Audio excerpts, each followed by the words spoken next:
Welcome to Wrasslin Raw!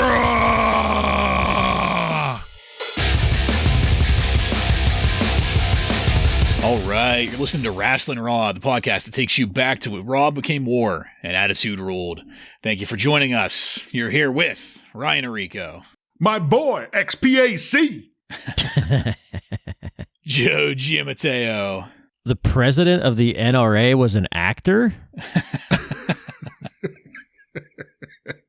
The one and only Jason Bartlett. And we're going to examine WWE history, one episode of Raw is War at a time. But first, I would just like to say that I am very glad to be back after a couple weeks. I went and attended the U.S. Open there thinking that I could be some kind of man on the scene and report back, and there ended up being some kind of brouhaha with somebody tried to hand somebody a hat, and I kind of grabbed it from them, and it turned into a thing, and we're not gonna dwell on that, but now that I am out of a Polish prison, Nobody noticed. You don't gotta worry about it. Yeah, so thank you for holding down the fort, gentlemen. The episodes were great. That fucking kid should have worked harder for it. Yeah, we should all just pull ourselves up by our adult bootstraps. The kid should grow some. But also, we got a little message here. Let me pull this up so I can read it. You've got mail. Thank you. So this is on our episode from 2 weeks ago. That would be September 14th? Yes. Okay. This is from YouTube user Bring Back the Whale, which, sidebar, if that is a reference to the Hartford Whalers, I love you.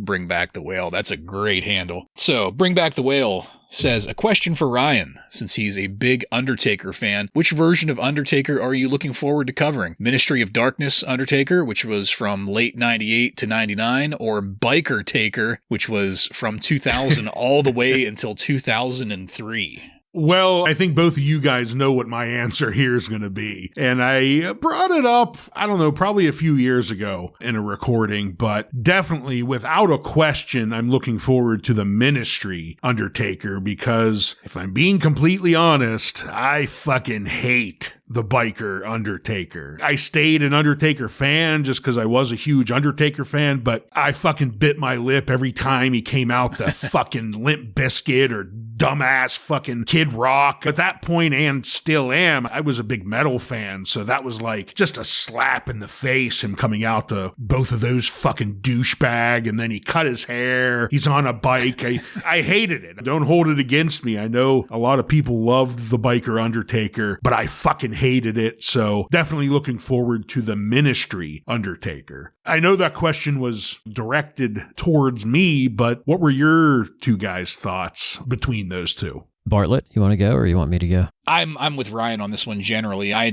never liked Biker Undertaker, maybe not with the amount of vitriol that Ryan has for it, but I'm really looking forward to rewatching Ministry Undertaker here because that's something that it was a short enough run where it made its impact on my memory, but I'm really looking forward to just revisiting it to see how well it holds up. Biker Undertaker, like I know Mark Calloway needed a break from the whole dead man thing and wanted to refresh his gimmick and all that. But like the whole biker thing, especially now where we're at in the podcast, like it was done. It was done already. It was a stale gimmick. The only thing that it had going for it was that it was the Undertaker. And that Undertaker name was built under a completely different, unrelated gimmick. So I thought it was just generally terrible and pretty weak and stale. That's my opinion. Rolling. Yeah. Give me Ministry any day. My favorite version of The Undertaker is Brian Lee's version of Undertaker.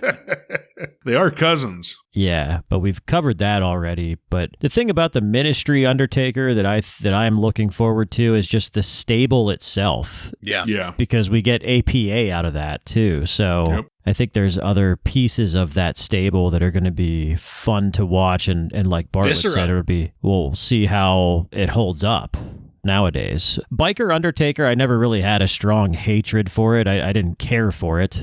But I think it fit in with the time period, the early 2000s. I think it was. It definitely did. It was a good timing for it.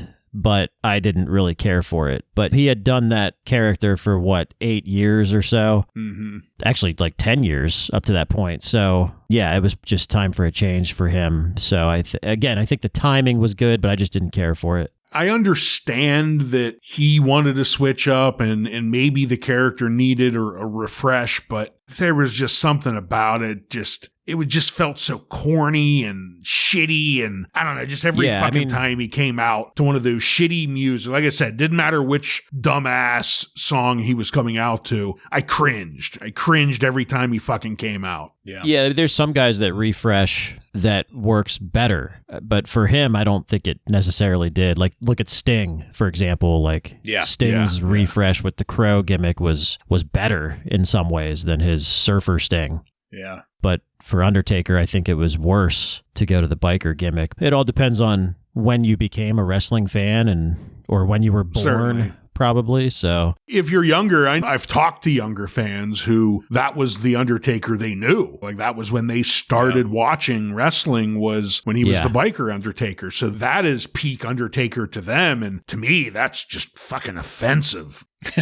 But hey, it's when you grow up. Some people liked it, but I definitely did not. Ryan's out here almost punching children over this. Yeah. But that, you know what, that's kind of brings up a bigger question that I think is really interesting. All the refreshes people have done, and we've seen a couple here in what we've watched. So maybe that's a future Crushmore idea, the 3 best or worst refreshes, or I don't know, because there's quite a few I can think of just off the top of my head that would fit either way. So, well, and here tonight we got X-Pac. He's absolutely. A refresh. Yep. Yeah, and we mentioned Viscera. He's a refresh of King Maybale. Yeah. And also tonight, Southern Justice. That's a refresh. So, like I said, it can go either way. You know what? Let's get to it. Without further ado, in this episode of Wrasslin Raw, we're going to be talking about the Raw that aired on September 21st, 1998. This Raw was recorded at the Arco Arena in Sacramento, California, and features Jim Cornette and Shane McMahon on commentary. Are you guys ready? I am ready. Ready. All right, then, let's get into it. This show started off with The Rock coming out, looking like a superstar in his khaki shorts and loafers. And quite a bit of crowd noise there to support him. He was going down to meet Vince McMahon, Mankind, and Ken Shamrock, who were already there in the ring. So, much like last week's episode, there's a little bit of fuckery going on with the editing here. Not just that, but with Shane McMahon and Jim Cornette on commentary. I had no idea what to think about how the evening was going to go, as the Undertaker and Kane then also came out to stand at the top of the ramp, reminding us of that deal that Vince McMahon made with Kane and Taker to act as bodyguards. Shane was really trying to go high energy in his delivery, and I was not enjoying that at this early point in the night. In order to give us a little taster of the pay-per-view, Vince rhetorically asked Austin and an unnamed partner to face The Undertaker and Kane in tag team action later on tonight, but then brought it back to the 3 superstars in the ring: Mankind, The Rock, Ken Shamrock.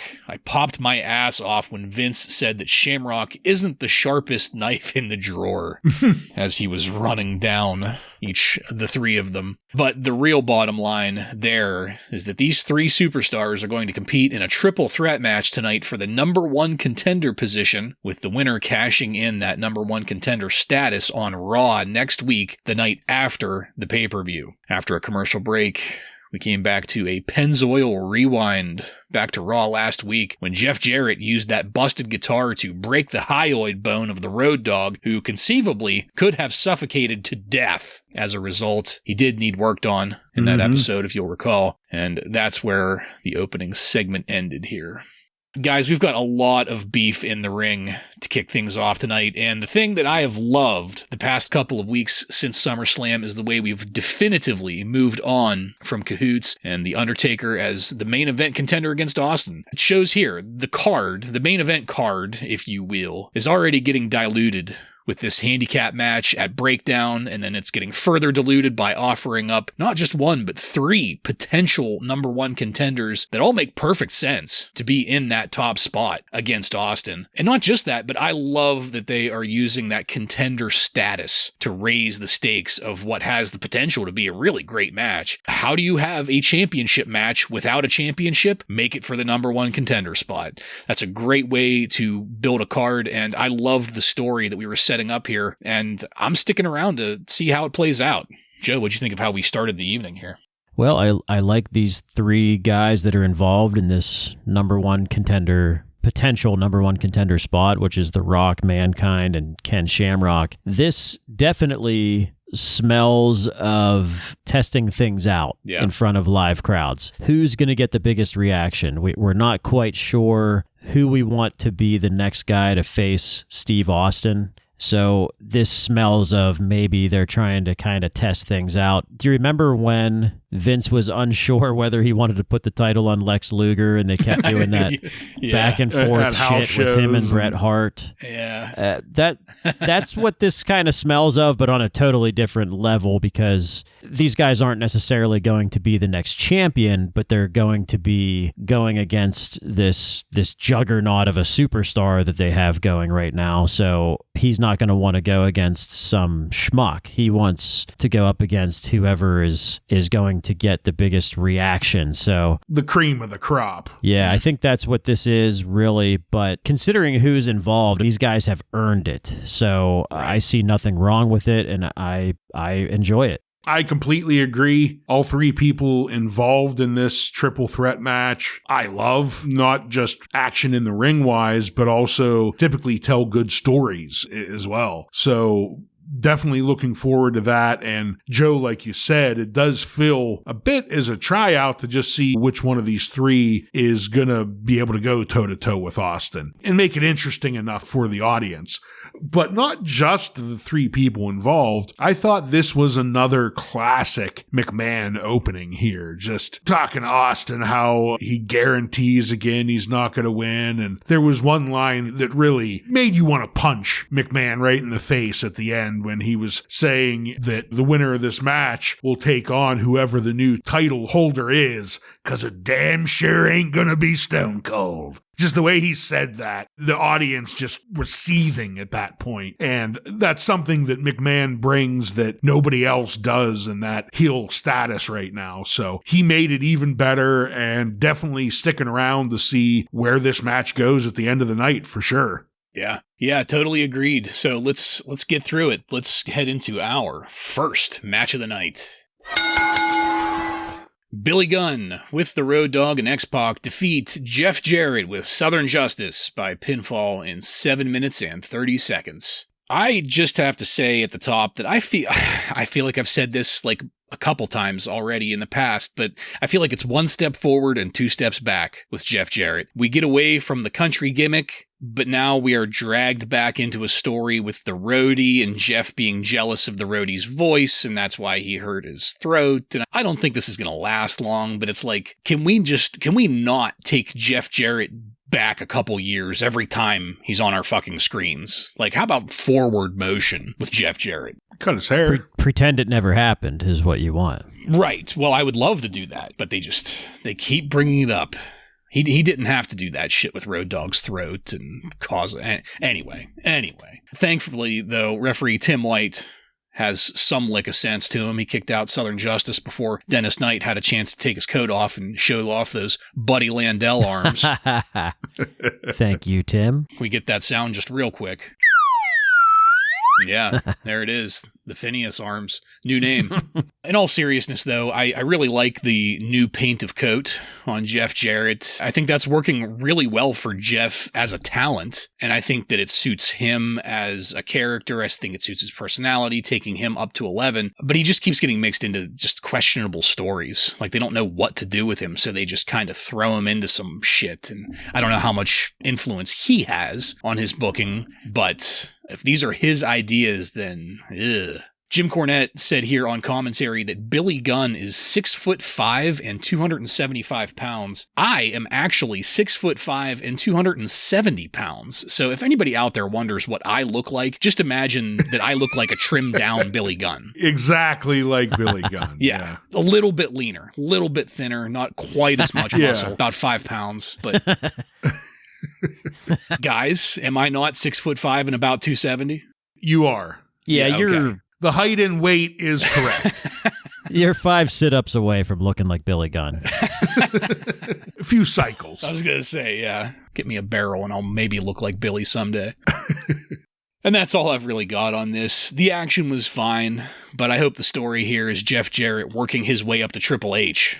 Because that makes sense. He went through X-Pac, now he's got this little thing with Road Dogg that happened quickly. Billy Gunn here, I can't remember exactly how it happens. I know Jeff winds up with the IC title eventually, so hopefully this is Jeff working his way through DX to get to Triple H rather than rehashing a stale old feud. Joe, what'd you have on it? I don't know. I think I'm fully invested in this, in bringing up the past here, because we know Road Dogg has that angelic voice, and he can't talk now or sing, so that's a problem for him, so I like that. I did like the intro with the cue cards. He was giving Billy Gunn the cue cards. I thought that was funny, because at times wrestling needs to be goofy, and that's what this was. But pretty good straight-up match with no shenanigans, really. I'm not really sure what it accomplishes, Billy Gunn and Jeff Jarrett against each other, but I thought it was a decent match, and we've been seeing this as a pattern with the new and improved Jeff Jarrett, where there's just these solid opening matches to these shows. So I thought this was another pretty good opening match. I completely agree. We could have done without Southern Justice coming out, but thankfully they were sent packing almost immediately, so that was good. I got a chuckle when they showed Road Dogg and they were talking about his neck injury, and right now it was just red, like maybe he scratched at his neck a little bit before they came out. Yeah. I'm not sure that indicated any bruising or anything, but okay, they attempted to do something.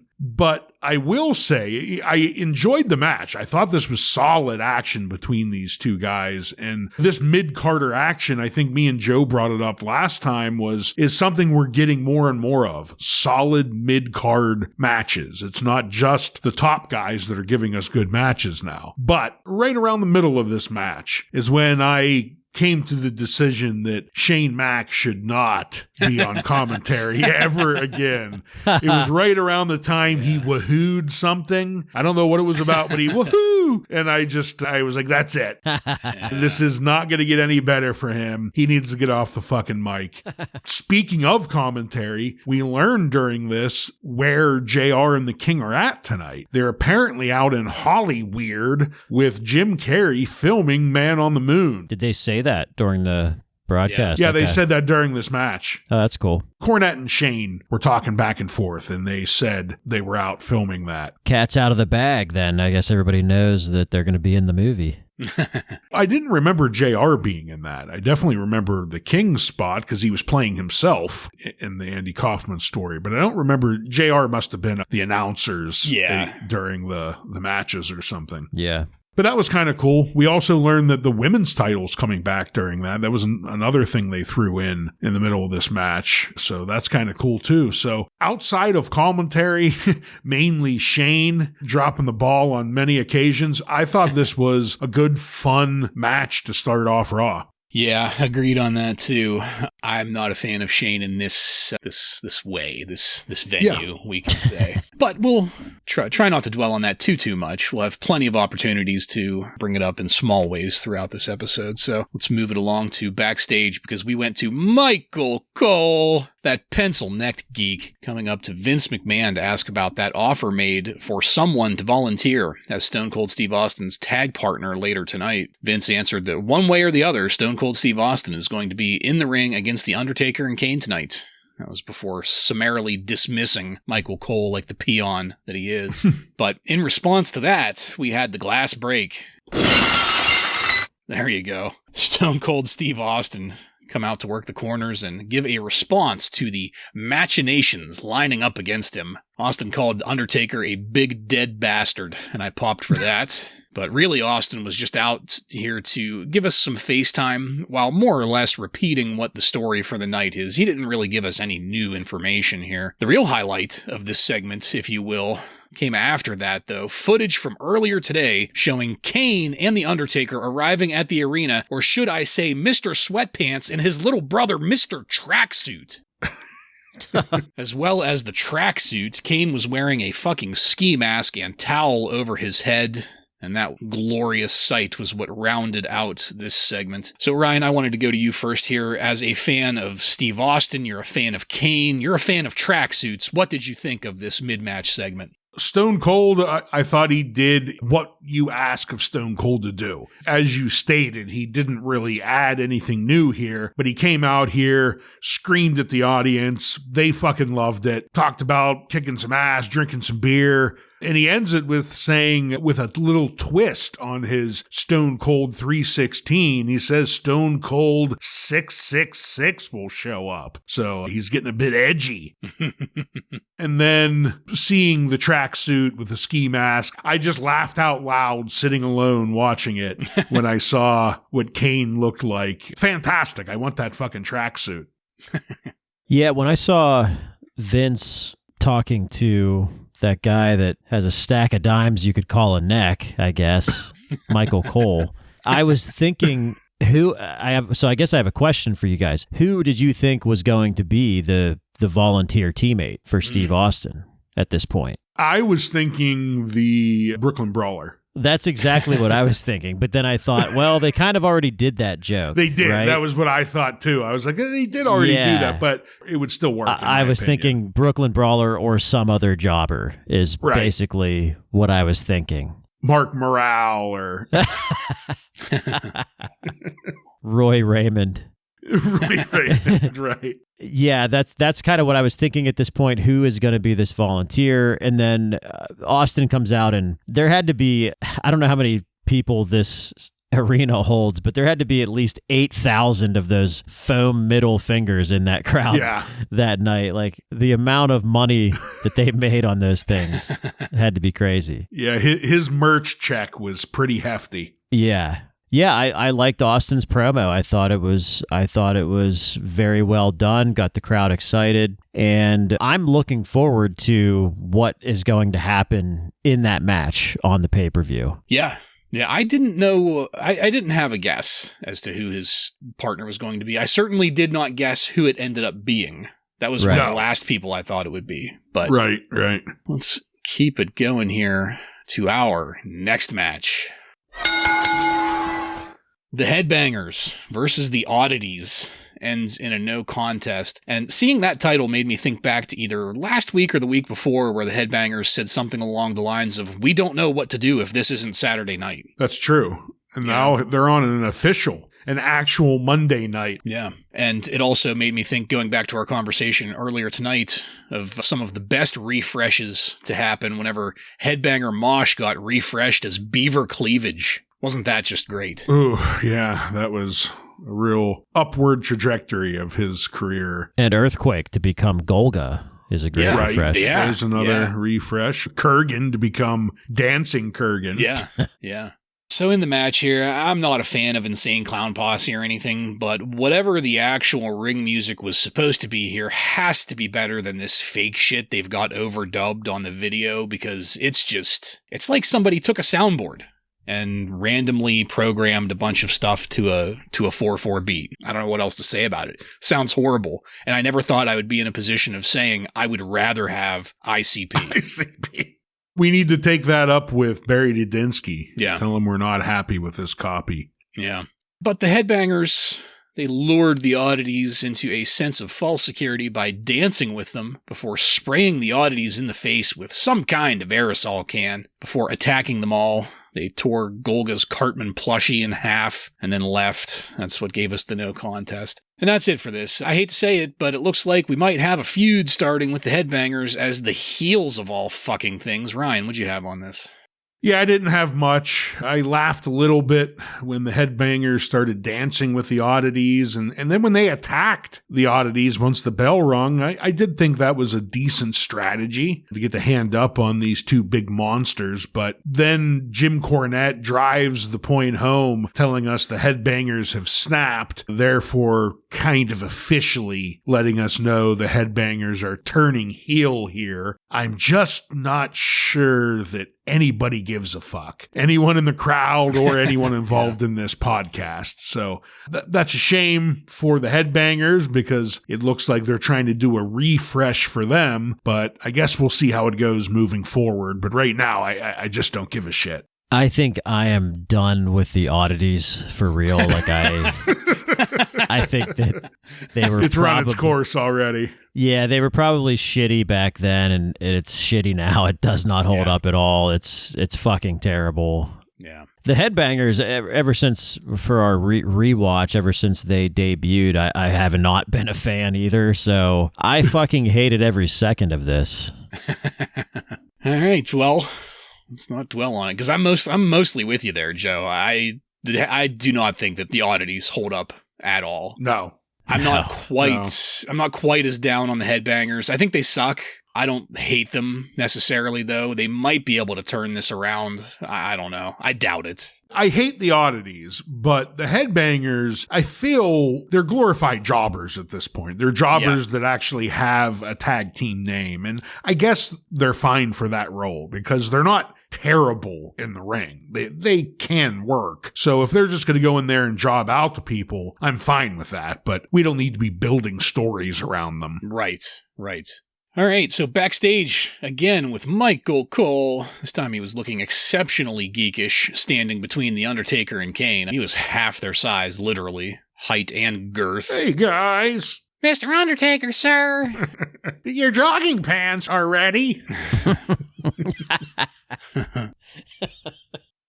The Undertaker cut a pretty decent promo here, but I had to note the only hallmarks of an Undertaker promo that it held were just two lines. One, he mentioned Austin making final arrangements, and then because there was probably going to end up being a funeral.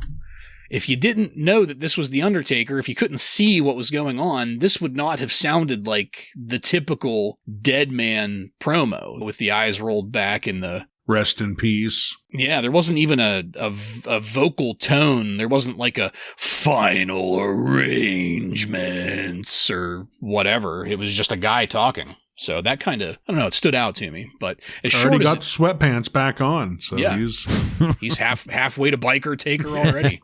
Yeah. Fresh out of the cleaners. Yep. Don't lose your ticket, sir. You need it to get them back. So, as short as this was, I thought it was a pretty decent promo for the context of the story that it's in. So, just briefly, guys, we'll go with Joe first. What'd you think of it? I don't have anything other than, Mr. Undertaker, I've pressed your sweatpants. Freshly pressed. Ready to go, sir.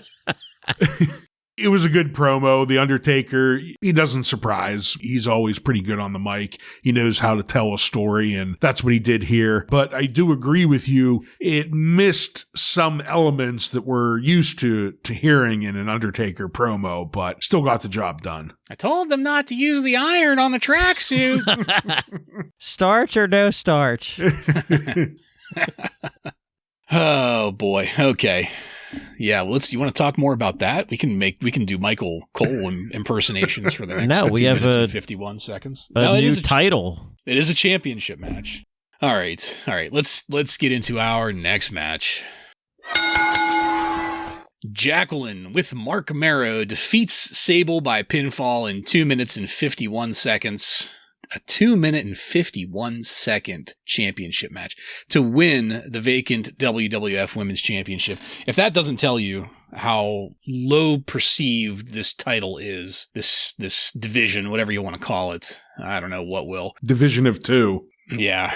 I groaned when I heard that Wildcat sound Man, Jesus, I can't wait for someone other than Sable and Jackie to be in this fucking division. Sure enough, though, we got a quick view of Tori there at ringside applauding Sable's entrance. It was real fast. If you blinked, you would have missed it. And you guys did mention it in last week's episode. They did bring it up. So I got curious and looked it up just to make sure that that's who that is and check my timeline. Everything that I saw said that Tori doesn't make her actual debut as a character until December of 98. Well, so not that far, but we're going to drag this out for 3 months, though. 3 months of glances out of the corner of your eye at somebody. I guess the worst part of it is that we now know we have 3 more months of this. Right. Just these two. Yeah. Constantly battling each other. It may surprise you even more later when I get to the news. I have some news on Tori that it may surprise you even more that this is going to drag on until December. Interesting. Also, just I want to throw out there, Jackie was looking cute as hell here. She always does. But what isn't cute is Sable's shitty ring work and tendency to screech at high volume as like her go-to. It's like whenever something happens, rather than try to emote, you probably need facial muscles that haven't been destroyed by Botox to emote things, but it's like screeching is her go-to whenever something doesn't go her way. It wasn't like overdone here as it has been in other past segments, but it was present, and that's enough for me to hate it. It should also be noted that everyone in the arena was sitting down for this, except for those in gold circle seating who would only stand up when it seemed possible that a titty might get dumped out. They would stand up for Which that. Which is quite possible. Yeah, oh yeah. Yeah, and I don't blame them, but as soon as like that potential passed, they would sit right back down again. And that's it. Jackie wins with some shenanigans that causes Sable to scream and throw a hissy fit in the ring. Mark Marrow ended up yelling, "We're going to Disney World," into Michael Cole's microphone whenever Cole got there for an interview. I did like that. I thought Mark Marrow yelling that was the only good thing about this whole match. But Joe, now that we are not only getting women's matches, but we have a reboot of the women's championship here, a refresher, if you will. What did you think of this?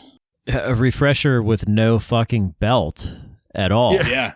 Jackie won this women's championship, but there's no belt. They never got it out of the garbage can down in Atlanta. Yeah, what the hell were they thinking? Unless they're going to have some kind of ceremony to crown her the champion at the next show, but I thought that was terrible. But this is just really bad. Anytime Sable is on any sort of offense, it's terrible. She can't sell either. I wish that Jackie had some better, like, can Ivory get here now, or someone else that could maybe have some entertainment for us with wrestling with Jackie, because it's just not a good look. Because of course Jackie in an actual fight would beat the shit out of Sable. She's clearly the better athlete and wrestler, but we have to try to believe that Sable is better, and Jackie has to cheat to win against Sable. That's just not believable to me, and it's hard to watch. Yeah, I completely agree with both of you. This was piss poor.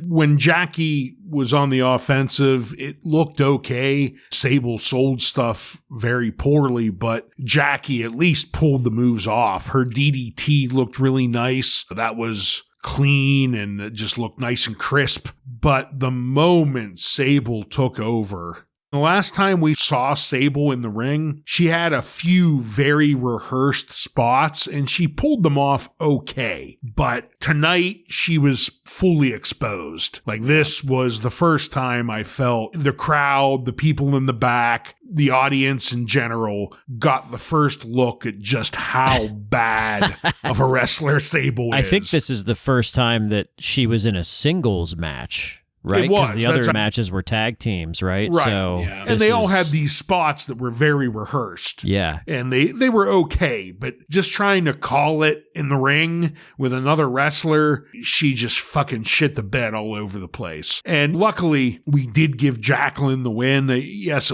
she had to cheat, but at least the correct person won. You know what I mean? But my fear since there was no actual belt being given out to anyone here, I have a fear that we're going to have Commissioner Slaughter end up saying we need to have another match, and this is going to end up being a pay-per-view match for the belt that ultimately Sable will win. That's unfortunately in my head where I feel like it's going to go, but this was piss poor. It was shitty. Yeah, I don't blame you for thinking that at all, because through trauma, they have trained us to expect that, really. I mean, it's going to be surprising if they don't pull some kind of bullshit like that. Exactly. What I thought was really unfortunate about this is that, like, now with Jackie as the champion, we couldn't do this with Sable as champion, but with Jackie as champion, we could potentially have Luna in there challenging for the title, and a match between Luna and Jackie I think would look great, but I don't think we ever get there. That does, but we haven't seen Luna in the ring since she came back. Yeah. With the oddities. Yeah, I'm not sure what the deal is there. If it's like she's in a manager role. Yeah. Now. Yeah, I don't know if it's like the substance abuse problems that she was having on and off at this time or what, but like, please, God, just put her in there. She doesn't even have to win. Just put her up against Jackie. Just give us one match like that. Some actual wrestlers. Right. Hey, speaking of actual wrestlers, let's get the fuck away from that and into our next match. Kane and The Undertaker defeat Stone Cold Steve Austin and Billy Gunn by pinfall in 8 minutes and 37 seconds. At the start of this, I popped my ass off when we got a view of Vince McMahon, Jerry Briscoe, and Pat Patterson all crammed together on a love seat. Yeah, it was great. In a locker room to watch this. Watch it on the tiny monitor. And with zero preamble or build-up, Billy Gunn came out to join Austin, prompting Vince to yell, "What the hell is this? What the hell is this?" I popped pretty hard for that. The Brothers of Destruction jump-started this. Taker with Austin in the ring and Kane with Billy Gunn at the outside. I popped again when The Undertaker had Billy Gunn in the corner, and due to a miscommunication, Billy tried to duck out of a punch, but instead got punched straight in the face, and they had to reset that series. It was pretty funny because you could see Billy Gunn, like, whenever he stood back up straight, you could see him, like, almost kind of, like, chuckling to himself and scunching up his face going, "Whoo-hoo," because he just got dinged with a potato. I love Shane McMahon. Like this is one of the reasons why I didn't want to. You gotta put that out first. I didn't want to go hard on this in this episode because I know this is kind of a one-off. I hope this is just a one-off. I love Shane McMahon in other forms of entertainment. Other capacities. Yes, in other capacities he excels, but him on commentary does not work for me, brother. The constant references to his pops was getting on my nerves here. It's like he couldn't pick whether or not to be a heel or a face. He couldn't pick whether he was the color commentator or he was on the play call. He was all over the place, and I can't take it here. This match, he did his best Vince Russo. He did a boom, boom, boom, boom, boom, boom, boom, boom, boom, boom, boom. Yeah, it still didn't work any more than it works for Vince. Russo, I should say. Or the other one, honestly. Yeah, I was going to say either one of them. And I mostly just sat back and watched this, trying to not be distracted by commentary, up until the point where the cameraman shook the camera to simulate the rumble of the crowd. Just what a shitty piece of bullshit. Like I was personally insulted. Like, you really think that I am going to believe that, you fucking assholes? Like, it pisses me off. Golga is in just the house. Thinking about it. No, that would at least be nostalgic. This was just terrible. That did lead to a great series, though. A lot of fast action from everyone that ultimately ended with The Undertaker pinning Billy Gunn in the ring. That just gave Austin some time to grab a chair. He cranked both The Undertaker and Kane before flipping them the bird and exiting the ring area. So I was left wondering just like what purpose this served for the story until I remembered where this match was on the card and what the ratings have been. So this match kicked off the second hour of Raw with Austin and The Undertaker, and I can't help but think it kept a lot of viewers from changing the channel. Ryan, what'd you think of this match? I thought it was a hell of a match. Right in the middle of the show here, kicking off the second hour, we have a lot of star power here, and I was not expecting Billy Gunn at all. No. But this is adding a little additional storytelling. And now is McMahon going to come down on DX? And he brings up an interesting question. Does DX know or agree with Billy's decision to come out here? Yeah. This is all more interesting storytelling intertwined with the main storyline between Undertaker, Kane, and Stone Cold. So that made it even better. But this match, we were talking about last week. This was no DQ when you have your big stars in there where you just get a quick DQ 30 seconds, a minute into the match. We got a nice, full-length, high-impact match here that I thought had a great ending, hitting finishers and throwing people out. And then finally, The Undertaker's able to catch Billy in the ring alone and pick up the victory. That was maybe a bit predictable because out of everyone here, of course, the guy who came in that isn't going to be in the main event is who takes the pinfall. But I thought they surprised me with the pick, but it wasn't just some garbage pick that nobody cares about. He's Billy Gunn from the up and rising DX. So I thought it was a good shot for him and all around worked pretty well. I thought this was a really good match. I want to start out by talking about Shane McMahon first. This Shane McMahon and Jim Cornette on commentary. This is the Sunday Night Heat commentary team. I guess it's not just a random thing. It was because the other two guys weren't available. They said, well, since you guys are doing every Sunday, we want you to do this. So who do you guys prefer on commentary, or who do you think is worse on commentary, Vince McMahon or Shane McMahon? Oh, I think Shane's worse. Yeah. Oh, that's really hard because I really hate Vince McMahon, but I have to agree. I have to agree. It's Shane. I think it's too small of a sample from Shane for me to make that decision. But from what I heard tonight, yeah, it's Shane. Maybe in 20 years or 10 years even, Shane would be better than Vince, but not at this point. Yeah. But right now. Yeah. The match, though, I thought that the booking of this was very well done. Billy Gunn being the tag partner was a surprise. I don't think anybody could have guessed it was going to be Billy Gunn. And it seems like maybe this is a push for Billy Gunn. Who knows? But the fact that it was Billy Gunn made sense because if you remember a couple weeks ago or a few weeks ago, Billy Gunn, I reported that he had the most tag team championships ever. Yeah. This is a tag team guy. He's one of the best ever up to this point. So it makes sense that you would tag him or put him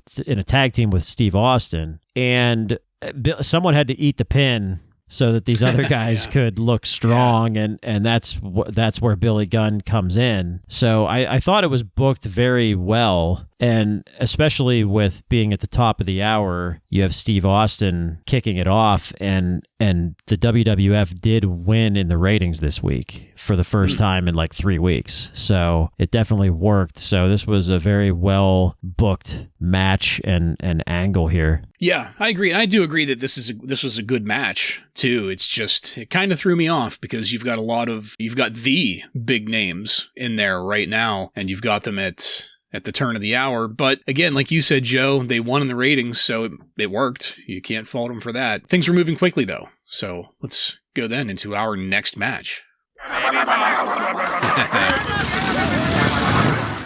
Southern Justice versus DOA ends in a no contest in 3 minutes. I guess as long as we've got viewers at 9, it doesn't matter if we lose them at 9:10. Yeah, the only other note that I have here is that the interference from Mr.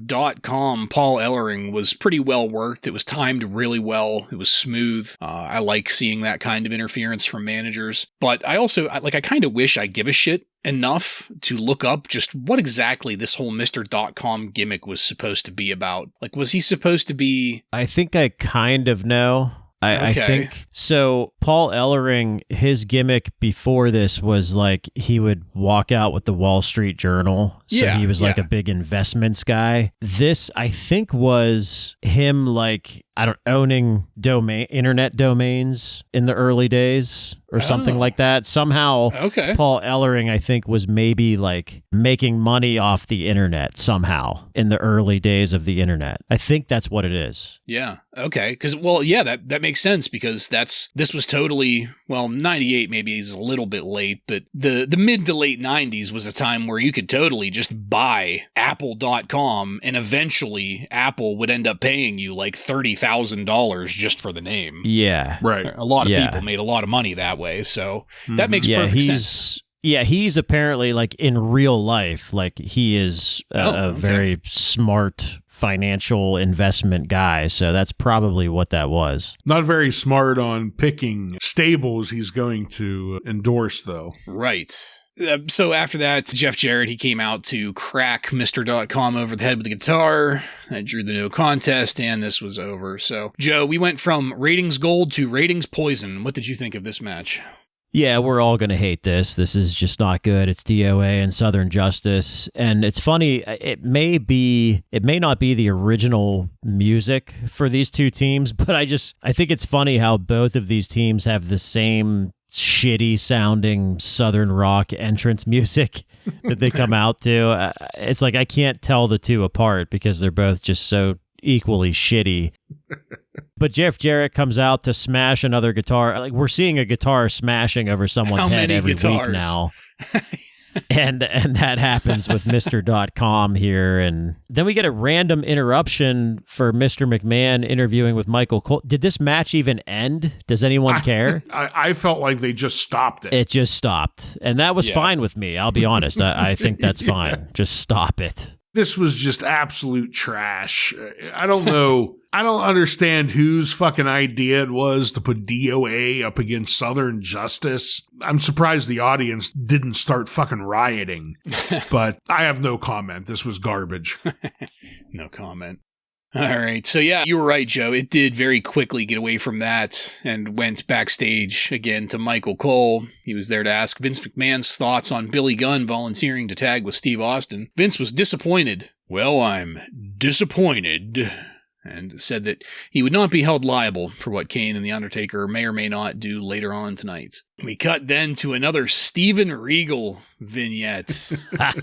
This was Steven shaving, and I didn't get a chance to comment on it last week, but I loved this. I think we're all going to be on top of this. I didn't think that they could top chopping down a fucking tree, but now that he has chopped down the tree, he is going to sit on it and use it as a bench while he shaves himself in the middle of the forest with a straight razor. Like a real man's man. The only thing that could have maybe taken this up a notch is if he was shaving dry, but we're not going to hold him to that, so... This was another really brief mid-match segment. Ryan, what'd you think of it? I loved the Real Man's Man vignette, as we kind of alluded to here. Loved it last week, loved it this week. I hope we get a few more of these because they've been comedy gold since they've started. Yeah, these are just the greatest of all time. I'm obsessed with the Man's Man vignettes. I wish I could get the full 2 hours, the full hour and a half, whatever, of just Man's Man. I could cut at least 80% of this show to just watch Real Man's Man vignettes. Seriously. The night I was watching this, I kept on replaying the music, and my wife came in and hollered at me saying that she didn't want to get that song stuck in her head before bed. It is catchy. Well, maybe that's something we should all take note of if we can impress the Real Man's Man music into our wives' heads every night before bed. Maybe our lives get a little more interesting. How could they not, with dreams of Steven Regal being shoved in there? You want to talk some more about that, or go through this next? Actually, you know what? This wasn't too. Let's just let's just get into our next match. Al Snow, with head, defeats Sergeant Slaughter by pinfall in 6 minutes and 21 seconds in a boot camp match. That's right. Yeah. This one caught me off guard as much as Billy Gunn did coming out to support Steve Austin. Now, this was a real what the fuck moment for me. Apparently, Slaughter was fed up with Al Snow showing up, just generally showing up, and then made this challenge. So if Al Snow wins, he gets reinstated on the roster. If Al Snow loses, he has to stay the fuck away. A reminder here then that a boot camp match is basically just a no holds barred anything goes match. And that's all that makes it special. I will admit it was a little cathartic watching Al Snow whip the shit out of Sergeant Slaughter like a rented mule. That was kind of entertaining. It really reminded me of Farouk with the belt. It was just a good visual seeing him go to town on Sarge. And it was well enough to see what Al Snow could do here, but against Sergeant Slaughter. And it's also kind of easy to see how his ECW fame ended up just like pigeonholing him into being a quote-unquote hardcore wrestler when his skills are actually much better than that. He doesn't have to be just a hardcore wrestler, but he's really banking off of the little bit of work he did in ECW in between the Leif Garrett or Leif Cassidy thing or whatever the fuck it was and this. So he's kind of stuck, but yeah. He's kind of stuck in this, but hey man, whatever, as long as it's no more. And we will get some good stories out of it in the future, but as long as we can just keep Slaughter the fuck away from it. After the match, Jerry Briscoe and Pat Patterson ended up running in after the finish to attack Al Snow, who in return got rescued by Scorpio. And we have the early beginnings of the Job Squad there. So that's all I've got. Ryan, what'd you think of it? It was well enough. When I saw Slaughter get in the ring and it was apparent he was going to wrestle. Fucking helmet. I got a bit worried, but it actually wasn't all that bad. It could have been significantly better, but I thought Al Snow did a pretty good job working with Slaughter. It had this story of how we're going to get Al Snow back on the WWF roster, and he beats Slaughter. He beats him in the boot camp match, so I'll give props to Slaughter that he was willing to job out to Al in what is supposed to be his signature match. This is like The Undertaker losing a Hell in the Cell or a coffin match. Yeah. Props to Slaughter for that. It did its job. I'll leave it at that. Pat Patterson coming out with Gerald Briscoe to attack Snow, who's eventually saved by Scorpio. And yeah, we do have the Job Squad coming up in the very near future, but right now it's a bit of a head scratcher. Why is Scorpio coming out here? We haven't seen him since he headlined Raw a few weeks ago. So it was kind of surprising to see him there, but I thought this ended much better than it could have. I guess I'll put it that way. I hated this. I wish we could have got another 5 minutes of the man's man vignette. Well, definitely. Instead of this. Sergeant Slaughter is just, he's entirely too old and out of shape to be doing this. I said, what the fuck, like 4 or 5 times during this, because first off, I don't know if maybe I wasn't paying attention or maybe they just weren't filling the gaps. Like, why did this match even happen? I understand they did that segment with Al Snow with the Stooges a week or 2 ago, but like apparently they announced this match was for Al Snow to get reinstated. I must have missed something. I didn't even know that he was out. I don't even know why they did that. And also, whatever happened to part 2 of that Al Snow interview with Jim Ross? That was like part 1 was like weeks ago at this point. Mm-hmm. So I think there's just some gaps here that aren't being filled, or maybe they're being filled on Sunday Night Heat or something, some other show. But yeah, Sergeant Slaughter is just too old and out of shape to be doing this, and this kind of sucks. But I guess I do hate other things on this show more than this, if that's giving it any praise at all. I do like that Shane McMahon refers to Patterson and Briscoe as Uncle Pat and Uncle Jerry. I did enjoy that. That was about the only thing out of Shane O'Mac I enjoyed during this episode. Yeah. Because he especially sucked during that match as well. I just wasn't going to point it out again. Yeah, let's keep going. Get away from that. Michael Cole was backstage again. He was getting punked out by The Rock there. The Rock gave us a really smooth promo that hit perfectly. It was a extremely well done promo, but it was really quick. And just as quickly, we went into our next match. Val Venis defeats Owen Hart by disqualification in 2 minutes and 33 seconds. Dustin Runnels joined commentary just in time for Shane McMahon to rub the whole getting cocked thing in Dustin's face while Dustin was praying. Wow. It's going to get rubbed in his face a little more. Yeah.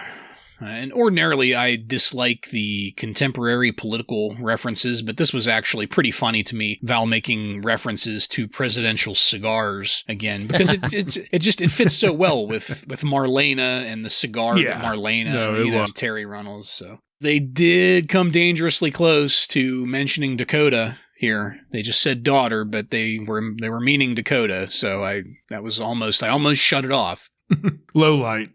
No, if they had said her name, that'd be one thing, but I have a different low light tonight. As far as Dustin goes, he was dead weight on commentary. I give it to them that they need to set up the feud, but I personally just can't wait to get there. Like, can we please just get there? Because this taint tickling is not tickling me. And I think that's the summary of this match for me. The work in the ring was perfectly fine, but this was a setup match for this feud that they're building. Shane O'Mac baiting Dustin in every fucking way, shape, and form he could think of on commentary was kind of annoying.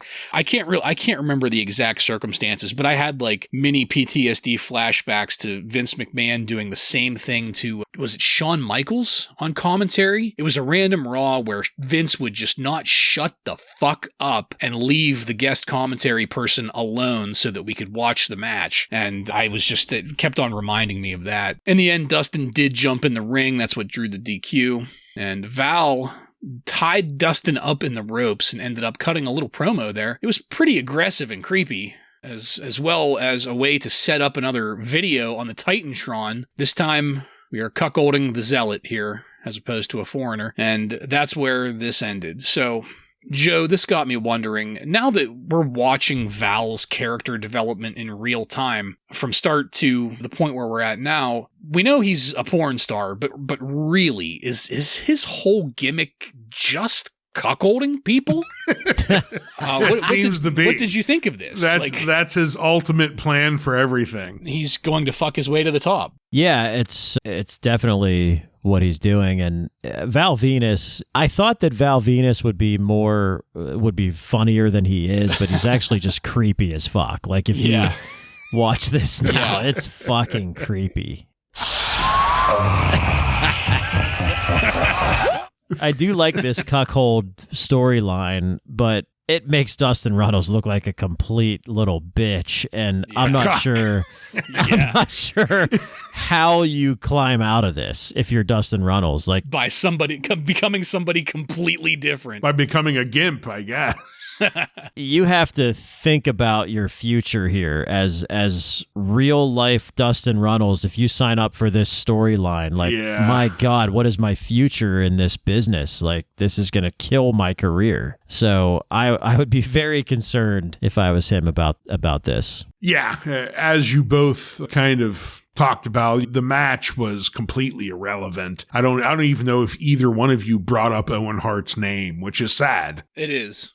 Owen Hart is really, they just throw him in there when you need filler at this point, which it's a bit of a disrespect to Owen. But speaking of disrespects, Dustin Reynolds, on the other hand, just completely humiliated here. Shane-O just fucking ripping into him until he finally gets in the ring, and nope, he can't get any revenge on Val. Val pummels him to the ground, ties him up, and makes him watch him fuck his wife again. Like that's all Val does. We just got off his last story was all about him cucking someone, and now here we are again. So I guess he has no other tools in his repertoire other than to sleep with other people's wives. It's just kind of shitty storytelling. It was hilarious with Kai and Tai, and it led into the choppy pee and everything, but now it just kind of seems like we're treading over the same territory here. So it's not nearly as interesting the second time around. I'll leave it at that. Yeah. Who'd have thought that the porn star gimmick would be one-dimensional?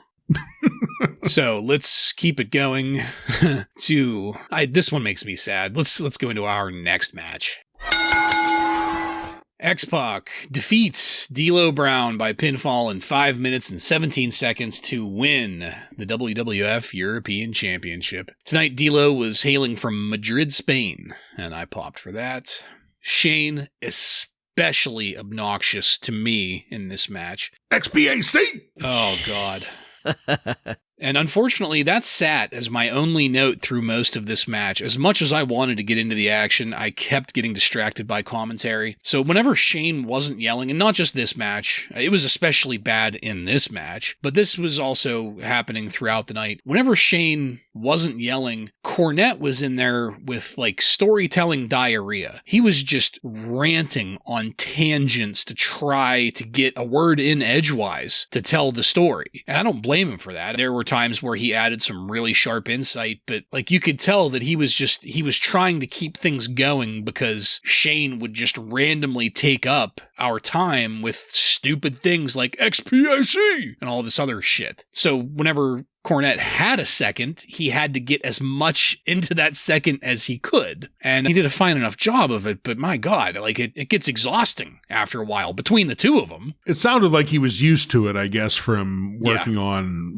Heat with him. But I will say that D'Lo's finisher, the Sky High, it looked great here. I don't want to pass up an opportunity to say once again, because I've said it before, that these two are a great matchup in the ring. I could watch an X-Pac versus D'Lo match every Monday night. This would be great. I don't wish that for these people because I want them to move on to things and be fresh, but still, I love watching this. I have not seen a bad match between them yet, or at least I haven't seen one that I've hated. That I didn't. There are gradations of that, of course. But that being said, though, it was very sad to me seeing D'Lo lose the European title. I know it's worthless, but it was kind of like his gimmick. I know the breastplate, the catcher's pad is really his gimmick right now, but the European title was kind of his gimmick too. And it makes me sad seeing him lose it. That's it for me. Ryan, what'd you have on it? Kind of the same. I was sad to see him lose it, even though I felt this match was really fun to watch. X-Pac and him always have put on a good show. I think this is maybe the third time we've seen them face off, and every time it's been a riot watching them. And I'm also excited that X-Pac got the European title. It's just kind of a double-edged sword here that D'Lo had to lose it for X-Pac to gain it. But I also agree that Shane Mac, every match just grates me harder and harder. And this match was very glaring. Every time he'd scream XPAC, XPAC. He said it at least 12 times during this fucking match. That was what stood out to me. As much as I enjoyed watching the action, Shane on commentary was what I thought of at the end of this match, which is not a good thing. Yeah, I don't have any notes on this match, really. I just thought, again, this was a great match. I thought this was a good win for X-Pac. I don't mind seeing D'Lo lose the title because I love seeing these guys, both of them, make this title actually matter. And I thought there was a good celebration from X-Pac after winning the title. And just seeing D'Lo, how pissed off he was walking up the ramp. Again, it's showing that he cared about the title. D'Lo, yes, it was his gimmick, but it was taken away from him, and now we get to watch him try to get it back. And I'm okay with that. I like seeing these guys make that title actually mean something, and they're both really good wrestlers that have had really good matches with just about everybody they've gone up against recently, especially against each other. So this was fun to watch, I think. Yeah, it was. And you bring up a really great point, Joe. A great way to look at it. Now we get to see D'Lo chase it. So you're right. We'll keep it going here because the show was moving really, really quickly at this point. Michael Cole was backstage with Mankind for Mick to cut a promo, and I really loved how clever it was. Again, very fast, but very good. So after that, we went into our final match of the night.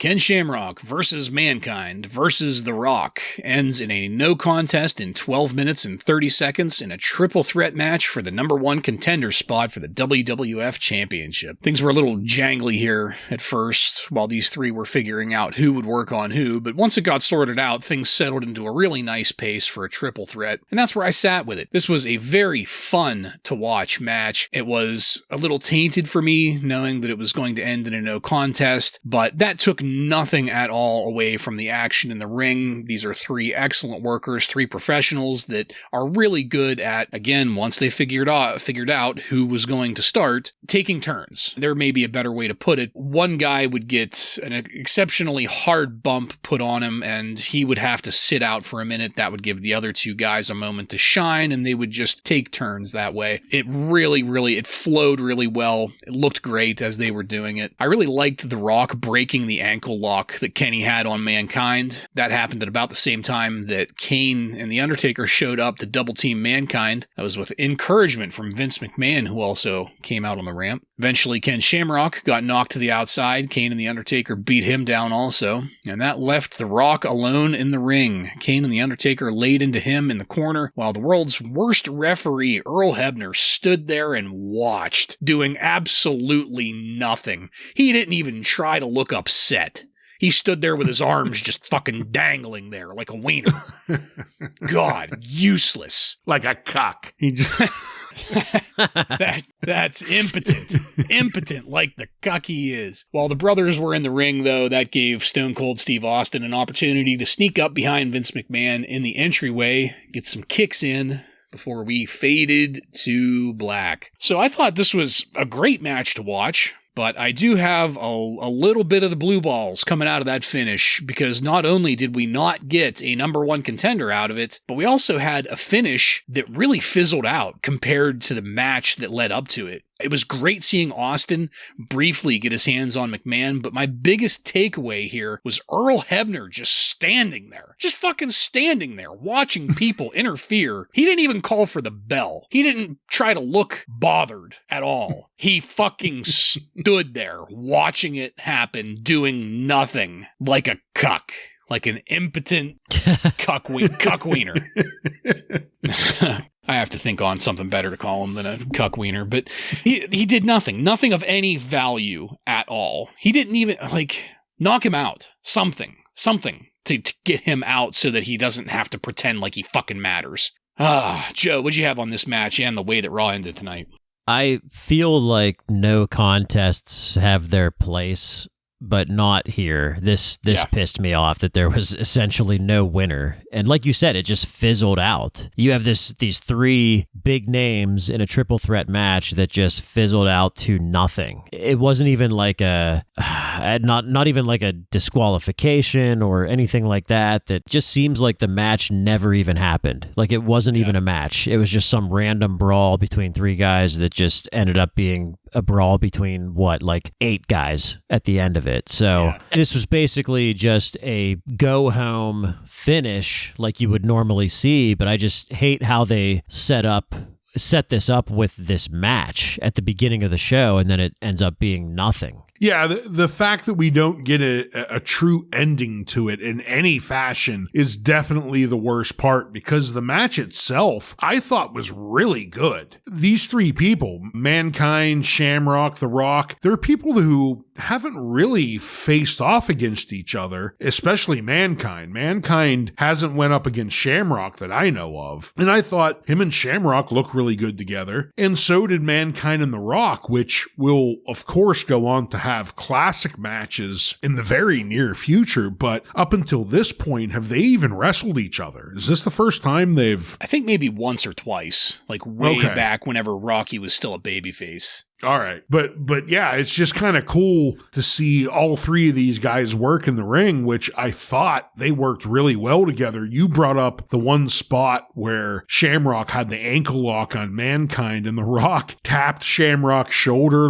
like the ref would to say that Mankind gave up. So Shamrock lets go and stood up, and the moment he turned around, The Rock just clotheslined him. I thought that was pulled off perfectly. Everything about that looked really good. But the way we end it on just a complete no answer, I guess if I just would have been told that it was a DQ when The Undertaker and Kane attacked The Rock, if that would have been marked as, okay, we're DQing the match there, it at least would have made sense. But we just don't know what happened. We just got no answer. It was done and over. That definitely was a very shitty way to end what I thought was a really great match. Yeah. Who would have been the best person to call a DQ here and solve all of these problems? Earl fucking Hebner. God damn. The Rock, like you mentioned, The Rock acted like more of a referee faking out Ken Shamrock than Earl Hebner did in this entire match. That piece of shit. All right, so as I said, we faded to black. So let's take it on over to highlights and lowlights.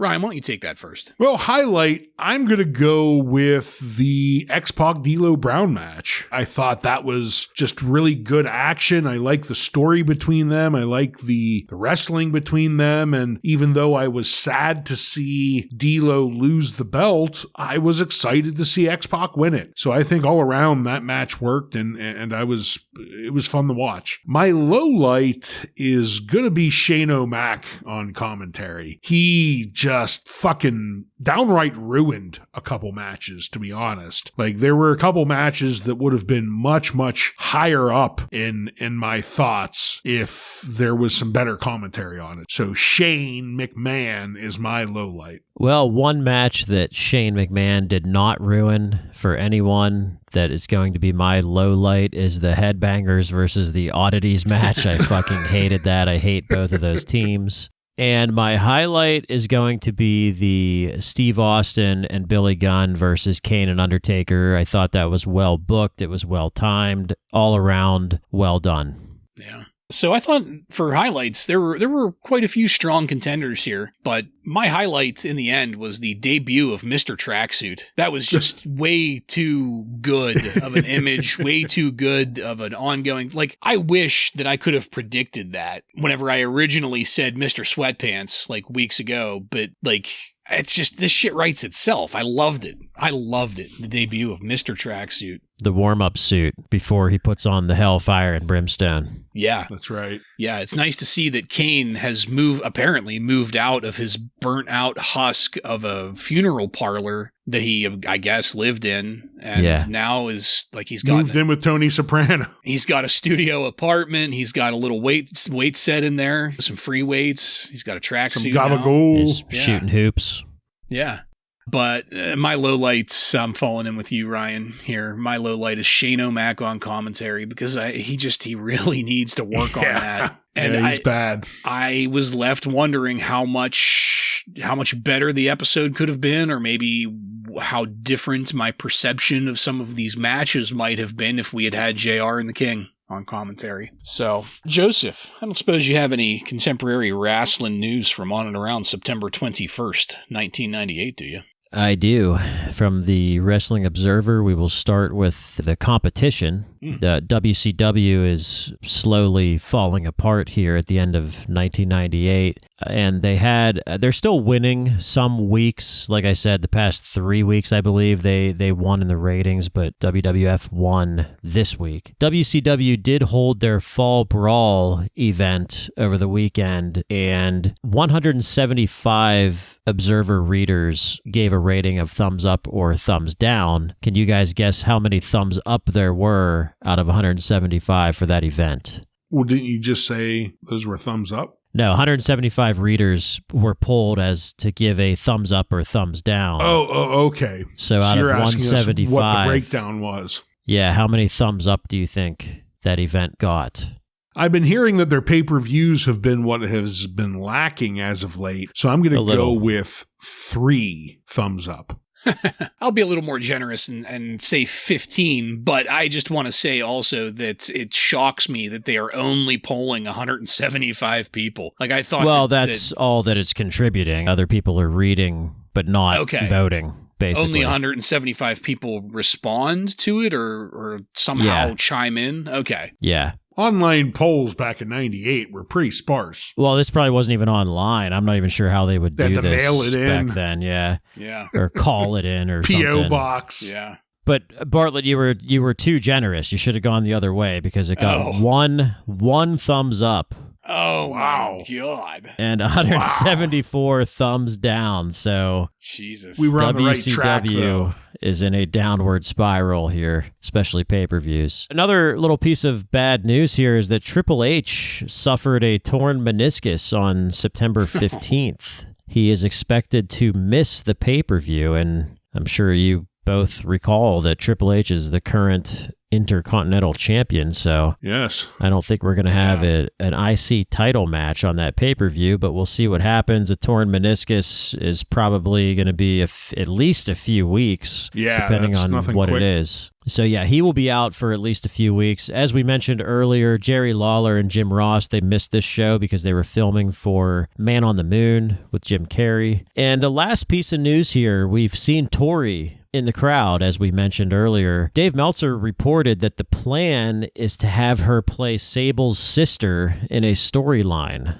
Oh. And what I thought was interesting here is that Meltzer was reporting that she is a former competitive bodybuilder from Oregon who got into pro wrestling in 1989 as a valet. So she's been around the business for a long time. She was in New Japan, I believe, is where she worked ever since 1989. So that's why I thought it was kind of surprising to hear that we're going to have to wait so long. Yeah, it's not like she has to do any training or anything. Yeah, she sounds like she's experienced in the business, so that's a little surprising to hear. But that is the plan for her right now. I forget what her real name is. I think her actual first name is Tori. I forget what her last name is. But yeah, she's going to be playing a part here at some point, and that is all. Maybe they just didn't feel like the Sable Jacqueline story has quite run its course yet. They felt they needed to milk a little more out of it. Work it from a few more angles. Give us more.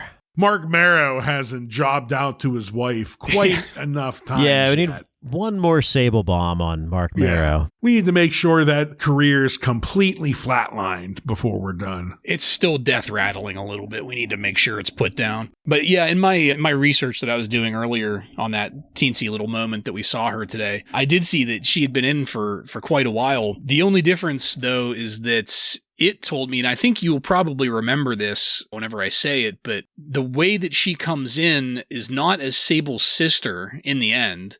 I'm sure that that's probably what the thinking is now. Like, I'm not calling Dave Meltzer out on bullshit because he's always right. That's a little sarcastic, but he is right a fair amount of the time on a lot of this stuff. But in the end, she ends up coming in as Sable's stalker. She's like Sable's #1 fan. Well, and then, spoiler alert, everyone. Now, no one will tune in.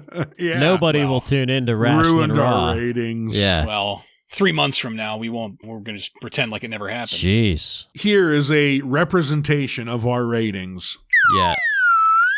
Yeah, they come back up at the end, though. We have Phineas Arms ratings now. Okay. Yeah, there it is.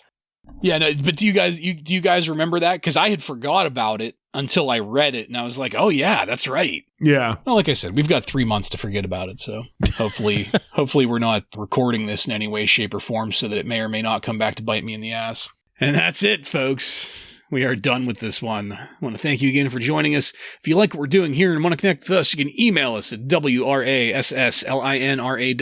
Just add @gmail.com to the end of that to submit questions or comments. Check us out on YouTube, Facebook, Instagram, and on every podcast subscription platform. While you're there, don't forget to follow and subscribe to get every episode of Wrasslin Raw coming to you every week. Give us a 5-star review and tell all of your friends to tune in to the most disappointing Monday Night Raw review podcast on the airwaves. Next time on Wrasslin Raw, we're going to be taking a look at the Breakdown 1998 pay-per-view with matches featuring Southern Justice, Vader, and many more. Hey, somebody had to fill in for Try on the card. So, for Joe and Ryan, I'm Jason, and this has been Wrasslin Raw.